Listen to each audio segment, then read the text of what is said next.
اعوذ باللہ من الشیطان الرجیم بسم اللہ الرحمن الرحیم۔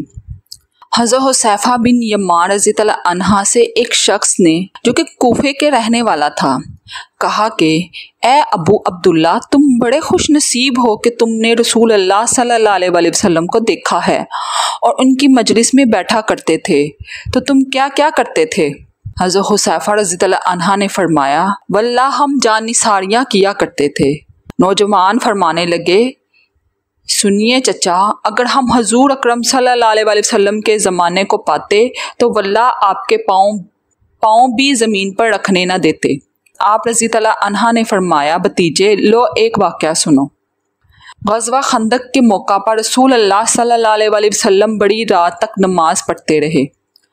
فارغ ہو کر دریافت فرمایا کہ کوئی ہے جو جا کر لشکر کفار کی خبر لائے۔ اللہ کے نبی صلی اللہ علیہ وسلم یہ وعدہ کرتے ہیں کہ وہ جنت میں داخل ہوگا۔ کوئی کھڑا نہ ہوا کیونکہ خوف کی، بھوک کی، سردی کی لہر کی انتہا تھی۔ پھر آپ صلی اللہ علیہ وسلم دیر تک نماز پڑھتے رہے۔ پھر فرمایا، ہے کوئی جو جا کر یہ خبر لا دے کہ مخالفین نے کیا کیا؟ اللہ کے رسول اللہ صلی اللہ علیہ وسلم اسے مطمئن کرتے ہیں کہ وہ ضرور واپس آئے گا، اور میری دعا ہے کہ اللہ تعالیٰ اسے جنت میں میرا رفیق کرے گا۔ اس بار بھی کوئی کھڑا نہ ہوا، اور کھڑا ہوتا بھی کیسے؟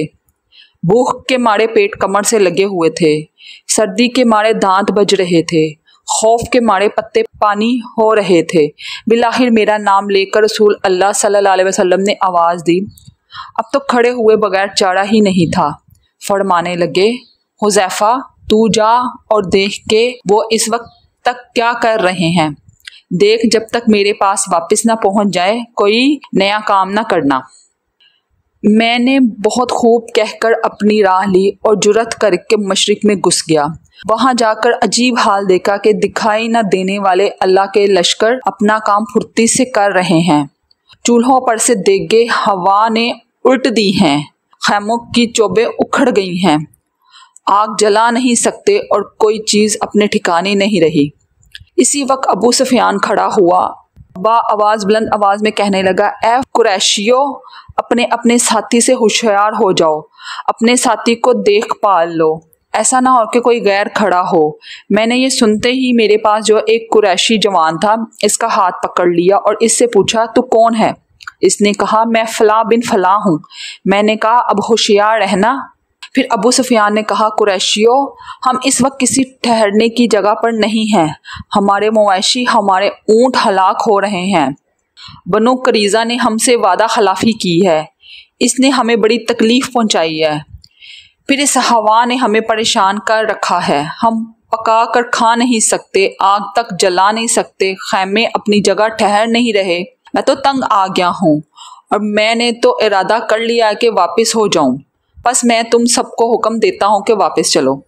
اتنا کہتے ہی اپنے اونٹ پر جو بندھا ہوا بیٹھا تھا چڑھ گیا اور اسے پاؤں مارا کہ وہ 3 پاؤں سے ہی کھڑا ہو گیا۔ پھر اس کا پاؤں کھولا۔ اس وقت ایسا موقع تھا کہ میں ایک تیر میں ہی ابو سفیان کا کام تمام کر دیتا، لیکن رسول اللہ صلی اللہ علیہ وسلم نے مجھ سے فرما دیا تھا کہ کوئی نیا کام نہ کرنا، اس لیے میں نے اپنے دل کو روک لیا۔ اب میں واپس لوٹا اور اپنے لشکر میں آ گیا۔ جب میں اپنے لشکر میں پہنچتا ہوں تو میں نے دیکھا کہ رسول اللہ صلی اللہ علیہ وسلم ایک چادر کو لپیٹے ہوئے ہیں جو آپ کی کسی بیوی صاحبہ کی تھی، نماز میں مشغول ہیں۔ آپ نے مجھے دیکھ کر اپنے پیروں کے درمیان بٹھا لیا اور چادر مجھے بھی اڑا دی، پھر رکوع سجود کیا اور میں وہی چادر اوڑے بیٹھا رہا۔ جب آپ فارغ ہوئے تو میں نے سارا واقعہ بیان کیا۔ قریشیوں کے واپس لوٹ جانے کی خبر جب قبیلہ غطفان کو پہنچی تو انہوں نے بھی سامان باندھا اور واپس لوٹ گئے۔ روایت میں ہے کہ حضرت حذیفہ رضی اللہ عنہ فرماتے ہیں، جب میں چلا تو باوجود کڑاکے کی سردی کی قسم اللہ کی مجھے یہ محسوس ہوتا تھا کہ گویا میں کسی گرم حمام میں ہوں۔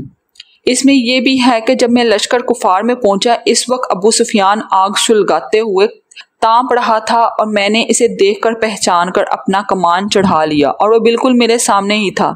ناممکن تھا کہ میرا نشانہ خالی جائے، لیکن مجھے رسول اللہ صلی اللہ علیہ وسلم کا یہ فرمان یاد آ گیا کہ کوئی ایسی حرکت نہ کرنا کہ وہ چوکنے ہو کر جائیں، تو میں نے اپنا ارادہ ترک کر دیا۔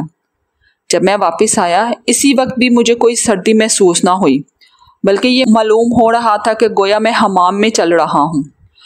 ہاں، جب حضور اکرم صلی اللہ علیہ وسلم کے پاس پہنچ گیا، بڑے زور کی سردی لگنے لگی اور میں کپکپانے لگا، تو حضور اکرم صلی اللہ علیہ وسلم نے اپنی چادر مجھ کو اڑا دی، اور میں جب اوڑھ کر لیٹا تو مجھے نیند آ گئی اور صبح تک سویا رہا۔